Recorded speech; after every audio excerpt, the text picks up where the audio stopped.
परमाणु युद्धपोत से ईरान पर निशाना, खामेनेई पर हमले को तैयार 90 F-35 जेट।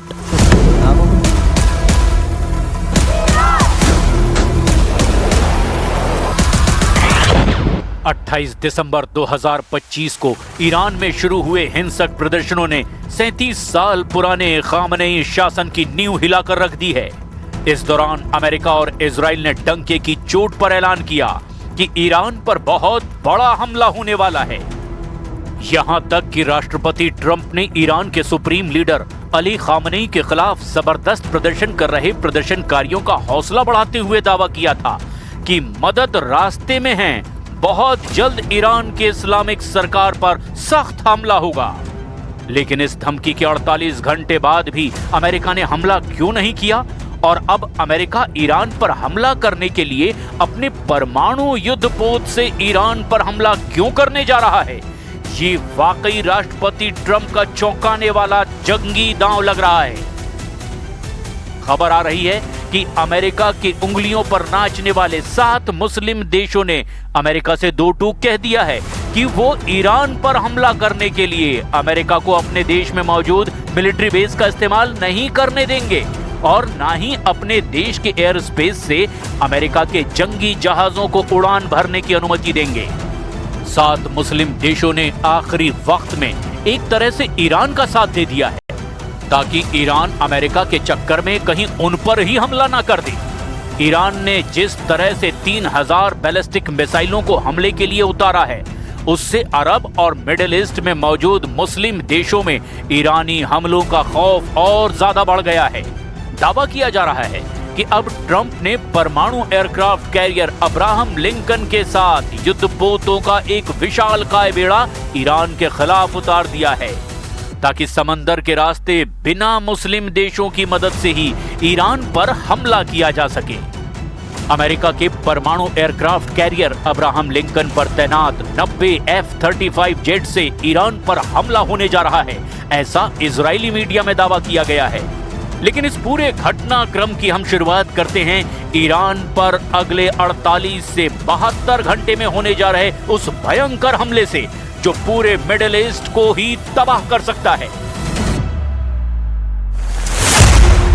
परमाणु युद्धपोत से ईरान पर हमला, तेहरान को तबाह करेंगे 90 F-35 जेट।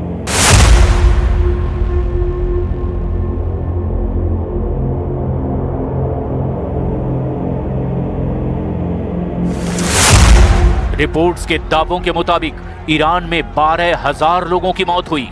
नॉर्वे स्थित ईरान ह्यूमन राइट्स यानी कि IHR ने दावा किया कि प्रदर्शनों पर कार्रवाई के दौरान ईरानी सुरक्षा बलों ने कम से कम 3,428 प्रदर्शनकारियों को मार डाला है और 10,000 से 18,000 से भी ज्यादा लोगों को गिरफ्तार किया गया है।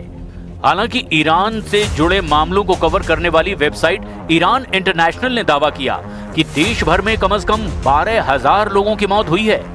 ज्यादातर लोग गोली लगने से मारे गए। अब ऐसे हालात में ट्रंप को अपने दम पर बिना मुस्लिम देशों की मदद से ही ईरान पर हमला करना पड़ रहा है।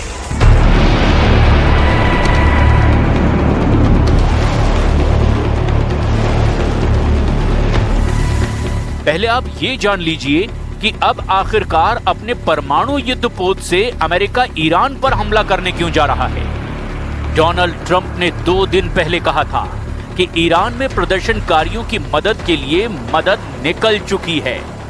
वहीं ईरान के निर्वासित नेता रजा पहलवी से रिपब्लिकन पार्टी के सेनेटर लिंडसे ग्राहम ने मुलाकात की है और कहा कि मदद निकल चुकी है। और इन सब के बीच अब रिपोर्ट ये आ रही है कि अमेरिका ने मिडिल ईस्ट की तरफ एयरक्राफ्ट कैरियर अब्राहम लिंकन का बेड़ा भेज दिया है। रिपोर्ट के मुताबिक Abraham Lincoln carrier strike group यानी ABECSG को एशिया से मिडिल ईस्ट की तरफ भेजा गया है और वो रास्ते में है। Aircraft carrier Abraham Lincoln carrier strike group अमेरिकी नौसेना के सबसे शक्तिशाली समुद्री यूनिट है और ये परमाणु ऊर्जा से ऑपरेट होता है। जनवरी के पहले हफ्ते में ही ये एयरक्राफ्ट कैरियर दक्षिण चीन सागर और फिलीपीन सागर में ऑपरेट कर रहा था। अब ये ईरान से बढ़ते तनाव के बीच मध्य पूर्व की तरफ बढ़ गया है। पेंटागन ने इसे दक्षिण चीन सागर से हटाकर मध्य पूर्व की तरफ बढ़ने का आदेश दिया है। अब्राहम लिंकन एयरक्राफ्ट कैरियर पर 90 लड़ाकू विमानों और हेलीकॉप्टर को ले जाने की क्षमता है। इस पर F-35C लाइटनिंग II और FA-18EF सुपर हॉर्निक जैसे आधुनिक लड़ाकू विमान शामिल हैं। इसके अलावा इस एयरक्राफ्ट कैरियर पर आर्लेबर्ग क्लास गाइडेड मिसाइल डिस्ट्रॉयर भी तैनात है। मध्य पूर्व की तरफ इस एयरक्राफ्ट कैरियर के बढ़ने का मतलब है कि इसे ईरान पर हमला करने के लिए ही भेजा गया होगा।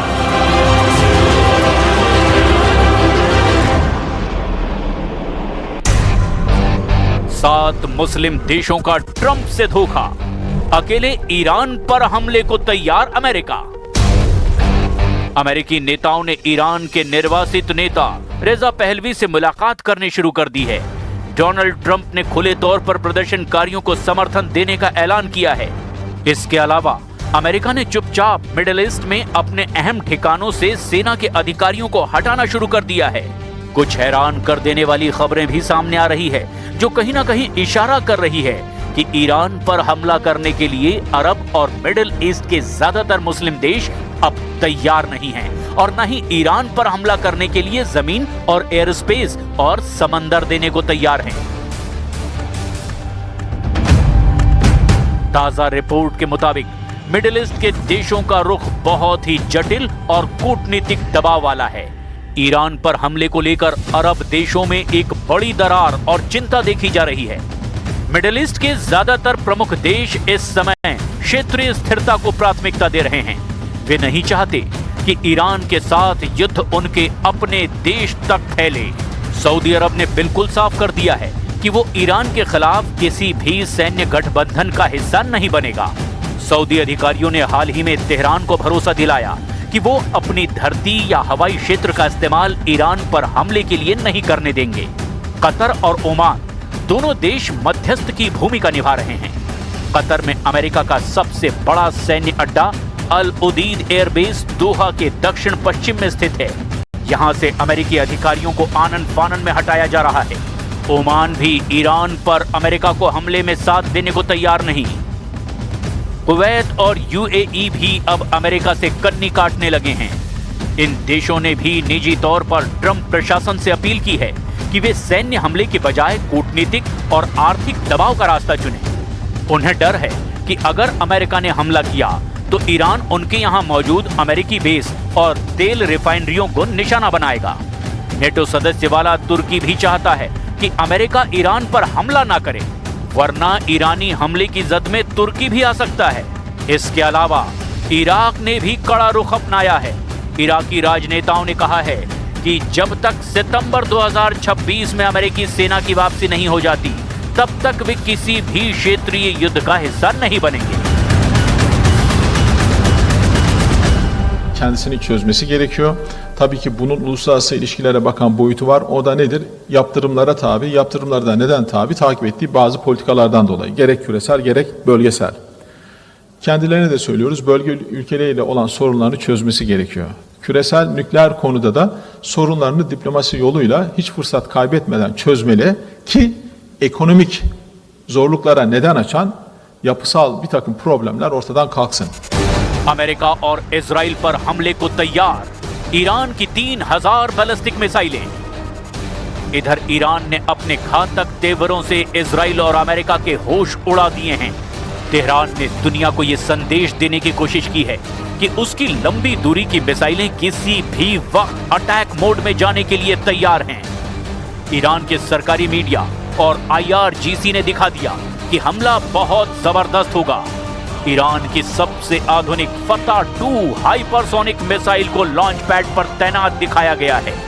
दावा है कि ये मैक 15 की रफ्तार से उड़कर इजराइल के डिफेंस सिस्टम को भेद सकती है। ईरान ने ये दिखाने की कोशिश की कि उसकी मिसाइलें एक साथ स्वार्म यानी कि झुंड में हमला करने के लिए प्रोग्राम की गई हैं। ईरान की खुर्रम शहर मिसाइल 2000 किलोमीटर तक इजराइल के किसी भी शहर को निशाना बनाने की ताकत रखती हैं। इसके अलावा सेजिल अमेरिका के जासूसी उपग्रहों को चकमा देकर हमला कर सकती है। हज कासिम खास तौर से इजरायली सैन्य ठिकानों को तबाह करने के लिए डिजाइन की गई हैं। ईरान ने कहा है कि उसका ऑपरेशन ट्रू प्रॉमिस का अगला चरण पहले से कहीं ज्यादा घातक होगा, जो अमेरिका और इजराइल को तबाह करके रख देगा। अब देखना ये होगा कि ऐसे हालात में अमेरिका ईरान पर किस तरह से हमला करता है और कब करता है।